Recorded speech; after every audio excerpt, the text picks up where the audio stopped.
माऊली तुकाराम, ज्ञानोबा माऊली तुकाराम, तुकाराम ज्ञानोबा, ज्ञानोबा, ज्ञानोबा।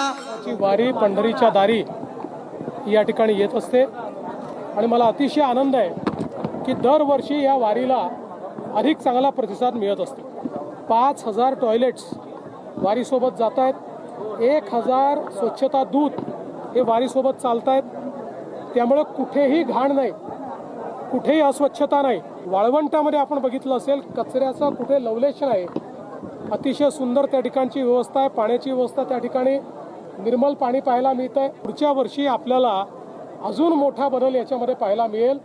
आळंदीपासून निघाल्यापासून अगदी पंढरीत पोहोचेपर्यंत, देहूमधून निघाल्यापासून अगदी पंढरीत पोहोचेपर्यंत सगळ्या सुविधा देण्याचा आम्ही प्रयत्न करत असताना सगळ्यात महत्त्वाचं काम साहेब आम्ही केलं असेल तर स्वच्छतेचं सगळ्यात मोठं काम आम्ही हातामध्ये घेतलं। खास करून साहेब मागच्या वर्षीपासून मुख्यमंत्री वारकरी सुविधा केंद्र आपण केलं आणि त्या सुविधा केंद्राच्या माध्यमातून वारकऱ्यांच्या सगळ्या सुविधा अगदी महिलांच्यापासून महिलांसाठी सुविधा आम्ही उभ्या केल्या।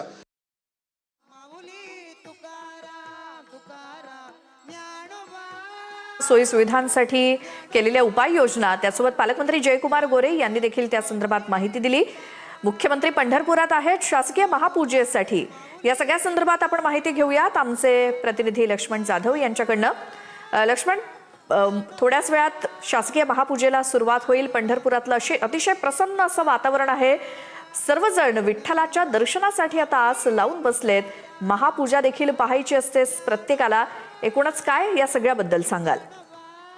निश्चितच श्वेताजी, आता कोटे धावे माझे मन तुझे चरण देखीला, भाग गेला सीन गेला अवघात झालाची आनंदी, अशी मनोअवस्था प्रत्येक वारकऱ्यांची झाली आहे। महाराष्ट्राच्या कान्याकोपऱ्यातून लाखो वारकरी अगदी ज्ञानोबा तुकोबाचा गजर करत आणि विठुनामाची मात्रा घेत पंढरपूरमध्ये दाखल झालेले आहेत आणि आनंदाचे डोही आनंद तरंग, आनंदाची अंगी आनंदाची आनंद, असा जो हा मनोअवस्था आहे ती प्रत्येक वारकऱ्यांची झालेली आहे। अगदी पंढरपूर नगरी विठ्ठलमय झाली आहे। प्रत्येक चौकामध्ये अगदी ज्ञानोबा तुकोबाचे जयघोष समजा घुमताना आपल्याला पाहायला मिळत आहे की इंद्रायणी नदीकाठी वैष्णवांचा